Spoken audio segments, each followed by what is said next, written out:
ভারতের জম্মু কাশ্মীরে সন্ত্রাসী হামলার পর পাকিস্তান ও ভারতের মধ্যে সম্পর্ক তলানিতে ঠেকেছে। এরই মধ্যেই সীমান্তে ভারত ও পাকিস্তানের সেনাদের মধ্যে আবারও গোলাগুলির ঘটনা ঘটেছে। এমন পরিস্থিতিতে পাকিস্তান বড় ধরনের হামলা চালাতে পারে বলে আশঙ্কা ভারতীয়দের। ফলে পাকিস্তানের ভয়ে সীমান্তবর্তী অঞ্চলের বাংকার প্রস্তুত করছেন স্থানীয় ভারতীয়রা, আর সেই বাংকারে লুকাচ্ছেন অনেক ভারতীয়। ভারতীয় সংবাদ মাধ্যমের মতে জম্মু কাশ্মীরের পুঞ্জ বিভাগে বেশি উত্তেজনা তৈরি হয়েছে। সেখানকার শালুত্রি গ্রাম, যা ভারতের শেষ অংশ, সেখানে উত্তেজনা বেশি।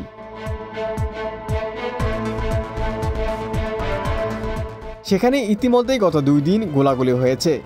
এতে শালুত্রি গ্রামের মানুষ সম্ভাব্য বড় হামলা থেকে বাঁচতে তাদের কমিউনিটি বাংকারগুলো পরিষ্কার ও প্রস্তুত করছেন।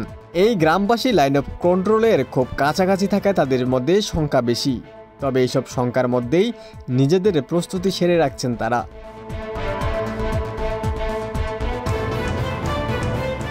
সরকারি এক কর্মকর্তা সংবাদ মাধ্যমটিকে বলেছেন, পাকিস্তানি সেনারা ছোট অস্ত্র দিয়ে ভারতীয় সেনাদের অবস্থান লক্ষ্য করে গুলি ছুড়েছে। এর জবাবে ভারতীয় সেনারাও কঠোর জবাব দিয়েছে। তবে এখন পর্যন্ত কোনো হতাহতের ঘটনা ঘটেনি।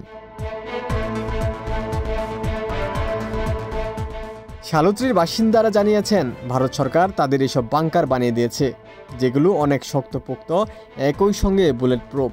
এছাড়া এগুলো গোলাবর্ষণের সময়ও নিরাপত্তা দেবে। বাংকারগুলো তৈরি করা হয়েছে মাটির 10 ফুট নিচে।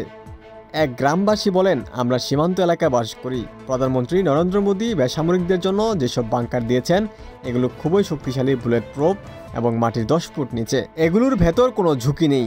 আমরা প্রধানমন্ত্রীর কাছে খুবই কৃতজ্ঞ। তিনি আরও বলেন, জম্মু কাশ্মীরের পেহেলগামে সশস্ত্র হামলাকারীরা যা করেছে তা নিন্দনীয়। তারা আমাদের হিন্দু ভাইদের হত্যা করেছে। এই ঘটনার জবাব দেয়া অবশ্যই প্রয়োজন। যখন ভারতীয় সেনারা জবাব দেবে, তখন আমাদের নিরাপদ স্থানে যেতে হবে। এজন্য আমরা প্রস্তুতি নিচ্ছি। আমরা আমাদের বাংকার নিয়ে প্রস্তুত। ভারত ও পাকিস্তানের উত্তেজনাপূর্ণ অবস্থার মধ্যেই বিস্ফোরক এক মন্তব্য করেছেন পাকিস্তানের রেলওয়ে মন্ত্রী হানিফ আব্বাসি। তিনি বলেছেন, ভারতকে ঘায়েল করতে তার দেশ পারমাণবিক অস্ত্র বহনে সক্ষম শাহিন ও গজনবীর মতো ক্ষেপণাস্ত্র সহ 130টি ক্ষেপণাস্ত্র প্রস্তুত করে রেখেছে। হানিফ আব্বাসি আরও বলেছেন, শাহিন ও গজনবী ক্ষেপণাস্ত্রগুলো আমরা আমাদের ঘাঁটিতে প্রস্তুত করে রেখেছি। সেগুলো প্রস্তুত রাখা হয়েছে হিন্দুস্তানের জন্য।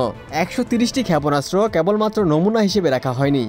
আপনাদের কোনো ধারণাই হবে না যে পাকিস্তানের কোথায় কোথায় সেগুলো মোতায়েন করা হয়েছে। ওমর ফারুক, ঢাকা প্রকাশ।